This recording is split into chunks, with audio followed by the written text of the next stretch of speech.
Hoje vamos apresentar o segundo tema sobre rebatismo, respondendo à seguinte pergunta. Eu me batizei na Igreja Católica, mas o padre alegou que quando alguém se batiza, faz um laço com Deus e não com a Igreja. Logo, eu concordo com ele, de que não preciso ser rebatizado na Igreja Evangélica.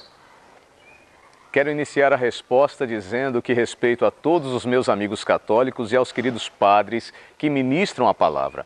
Não há intenção de conflitar com os dogmas da Igreja Romana, mas preciso me posicionar com base no que a Bíblia diz. Até porque eu creio ser ela maior autoridade que a Igreja Católica. O que significa o batismo católico? O batismo é o primeiro dos 7 sacramentos da Igreja Católica e ele é praticado em crianças recém-nascidas por aspersão. Tal costume foi estabelecido depois do Concílio de Trento, realizado em 1545 a 1563.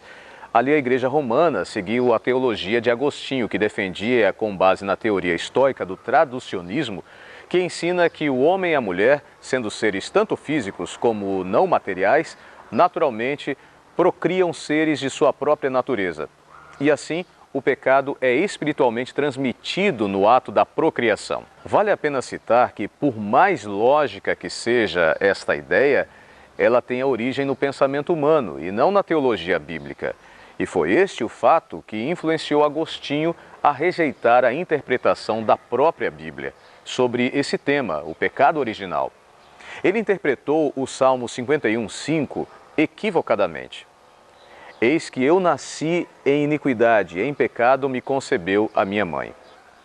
Agostinho interpretou esse texto como se todo ser humano nascesse pecando, como alega a teoria do traducionismo. Logo, para evitar que se perdesse no inferno, e caso morresse aos poucos dias de vida, o bebê deveria ser batizado. Mas Davi, nesse texto, afirma que ele, assim como todo ser humano, não nasceu pecando, mas herdou a tendência para pecar. A diferença é que a Bíblia fala que nascemos no estado, condição de pecado, e não pecando. Até porque o ato de pecar é uma ação intencional. E um bebê não tem condições de decidir pecar. O pecado-situação é diferente da ideia de agir pecando. Para entender melhor, imagine que a polícia procura um criminoso que roubou e matou. E como não o encontra, decide prender o seu filho recém-nascido e o condenar pelo crime do pai. Como se não bastasse, o sentencia à morte. Você acha isso justo? Claro que não. Logo, o bebê não será culpado pelo crime de seu pai. Ele até pode, por herança genética, ter tendência criminosa e praticar o mal quando crescido, mas será punido pelos seus próprios crimes que cometeu conscientemente. Paulo, o apóstolo, com base na teologia bíblica, afirma: portanto, da mesma forma como o pecado entrou no mundo por um homem e pelo pecado a morte, assim também a morte veio a todos os homens, porque todos pecaram. Romanos 5, verso 12. O que Paulo quer afirmar é que Adão influenciou o curso que todos nós adotamos, ou seja, nossos pecados confirmam nossa relação de pecado com Adão. Mas nós não nascemos culpados do pecado de Adão, porém herdamos suas consequências. Logo, batizar recém-nascidos não encontra base bíblica. A base está na filosofia traducionista grega, adotada pela Igreja Católica. Então, este é o primeiro ponto pelo qual o batismo católico não pode ser tido como válido no molde bíblico. O batismo por aspersão é um batismo que faz laço com dogmas de uma entidade religiosa. O segundo ponto é o seguinte: o modelo de batismo da Bíblia nunca é por aspersão, mas por imersão. Isto porque o batismo por imersão representa a morte para o mundo e a ressurreição para uma nova vida. Representa também, por analogia, atravessar o Rio Jordão para tomar posse da nova Canaã, do novo reino, a Canaã celestial. Jesus enfatiza isto ao dizer que quem crer e for batizado será salvo. Portanto, o modelo de batismo por aspersão católico não representa início de uma nova vida, mas um seguro de vida. Logo, não é um batismo em Cristo, como o amado padre afirmou, mas uma concordância com os dogmas romanos. Quanto à necessidade de um católico que foi batizado por aspersão e quer se tornar membro de uma igreja cristã evangélica, sim, é necessário o rebatismo. Até porque a evidência disto em Atos 19, 1 a 5. Nesse texto encontramos um evento interessante.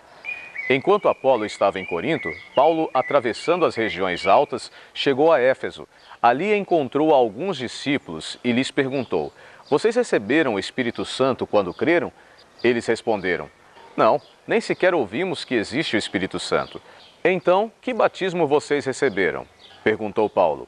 "O batismo de João", responderam eles. Disse Paulo: "O batismo de João foi um batismo de arrependimento. Ele dizia ao povo que cresce naquele que viria depois dele, isso é, em Jesus." Ouvindo isso, eles foram batizados no nome do Senhor Jesus. Atos 19, 1 a 5. Observe que esses discípulos de João não conheceram o ministério de Jesus. Eles saíram para anunciar a implantação do reino do Messias para outras nações. Foram batizados no batismo de arrependimento, ou seja, para testemunho público de sua mudança de comportamento. Mas eles não foram batizados no Espírito Santo. Há dois fortes argumentos nesse texto. Primeiro, uma criança recém-nascida não pode ser batizada por arrependimento. Ela não sabe ainda o que é pecado. Segundo, um recém-nascido ainda não entende o que é receber o batismo do Espírito Santo com o objetivo de capacitá-lo para dar testemunho de Jesus e viver no reino do céu. Então chegamos à seguinte conclusão: o batismo deve ser por arrependimento e pelo Espírito Santo. Deve acontecer nas águas, por imersão.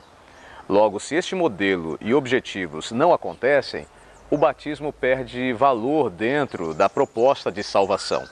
Tem valor apenas para a organização religiosa.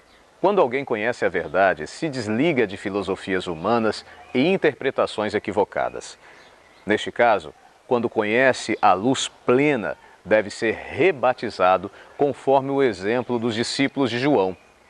Se você ainda não foi batizado, batizada conforme a proposta bíblica, sugiro que busque este batismo. Procure uma igreja adventista do sétimo dia mais perto de você e peça um estudo bíblico para conhecer toda a verdade da palavra de Deus. Entre em contato conosco através de nosso blog, o endereço está aqui e nós poderemos ajudar você. Deixe lá também a sua pergunta, o seu comentário ou alguma sugestão. Um grande abraço e até a próxima!